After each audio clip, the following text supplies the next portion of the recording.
happy genogram here. This is our 4th week at school, and I wanted to show you what we're working on here. This is our end game. It's a picture with a moon, some little bats, and kind of a glow around the moon.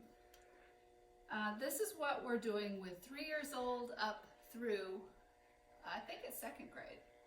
Actually, I think it's 1st grade. So these little bats I cut out at a teacher's materials center. We have one here in the area. Always use the resources that you have available to you. I cut out about 500 of these, so I needed to use a die cut and not do it by hand. So I love an artist called Albrecht Dürer, and I wanted to introduce him to the kids. So the little guys got to see this print last week. This is a rhinoceros, and Dürer was an engraver and a painter back in 1515, which was over 500 years ago.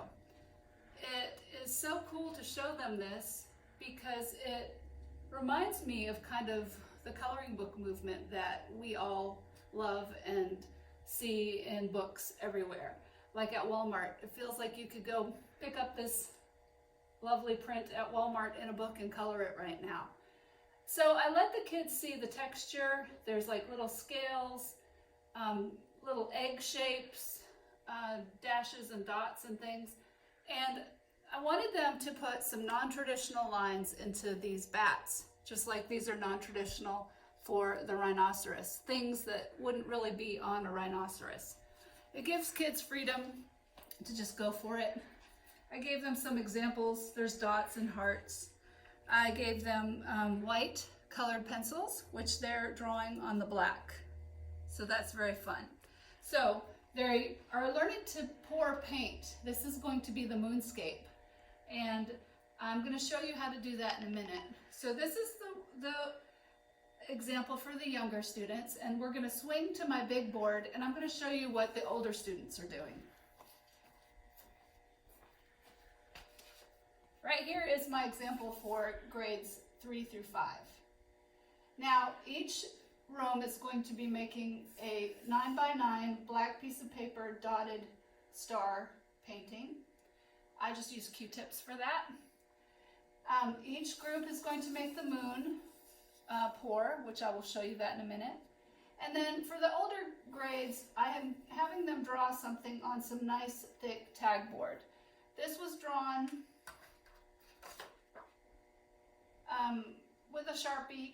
They're going to color in the Sharpie with maybe colored pencils, cut it out, and then you're layering up your project. It's like a collage. We're going to glue on the moonscape. We're going to glue on whatever they decide to put in the night sky. They're answering the question, what flies in the night sky? It's a square format. I like the students to do thumbnail sketches of their plan because your first plan isn't always your best plan. So I gave them some examples here. They're almost scribbling out your plan. You're not taking a ton of time because it's just seeing what you could do. So here's a little owl scribbled on there, little rocket ship. I had them do 4 sketches. So while they're doing their sketches and they're busy at their tables, I have them come to my big table, call them by name, and we do the paint pour all together. So the students are working hard individually, pull them to the tables, they do a quick painting, then they come back and do the remainder of their sketch for the day. All right, these paintings here have been drying for a day. The paint pour dries really slow. There's oil in the mix. I'll show you the recipe in just a second. But here's day 2 of drying. Actually, this was on Friday. This is more than day 2, isn't it? These might take 3 or 4 days to dry. All right, we'll swing to my big table, and I'll show you how to do paint pouring. All right, the recipe, drum roll. So you take glue. This is just the washable school glue. The ratio is, let me see, I wrote it on here, 60% glue, 40% water. And what I did was I gave myself a little line on here where my glue should be. Then I filled the rest of it with water, kind of warmer water, and mixed it up. So that gives you watered down glue. So this is your flow medium in the paint pour. This is the paint I used. It's just Tempera Paint. And then this is kind of the secret ingredient. This is oil for frizzy hair. And it is the little oil that I drop into the concoction that makes the nice cells of color pop when we do our paint pour. All right, so these are all the colors I've already mixed. So what I did, I put about this much paint, that much glue solution, maybe a little extra water, and then I squirted this oil in, just a tiny bit. You have to shake it because that gets the oil kind of going. And it's so easy, the kids loved it. Just take a little cup and just squirt your paint in the cup. Now, white and black make it more dramatic and makes the moon kind of look more like a moon.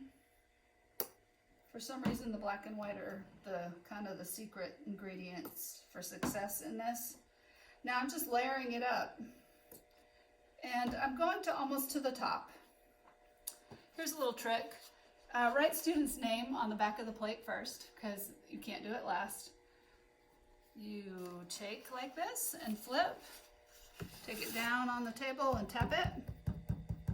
You can already see that oil starting to bubble up. Pull it up and let it drip just a tiny bit. Those drips are important. Can you close in on that real close? Can you already see all that bubbling stuff happening? It almost looks like butterfly wings or reptile skin. And then you just ooze and toggle it around like this. It kind of stretches those colors around. It's gorgeous. And that is all you do. And then you let it dry. The students just really loved it. You can put every color of the rainbow in your cup, or you can just do like 3 colors. Some of my favorites that the kids did were just 3 colors, using black and white in there as well. So, hope you try this. It's really fun. It's really simple too, and it's a great project to start the year with because the student has success right away. All right, thanks for watching. Be brave, do art.